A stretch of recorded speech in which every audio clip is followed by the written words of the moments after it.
ఈ దినపు దేవుని యొక్క మాట రూతు గ్రంథము 4వ అధ్యాయము 17వ వచనము.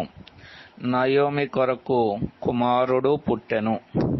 కుమారుడు, ఆ దినాల్లో నయోమికి కుమారుడు పుడితే ఈ దినాల్లో మానవులందరికీ కూడా కుమారుడు అనుగ్రహింపబడినని లేఖనము తెలియజేస్తుంది.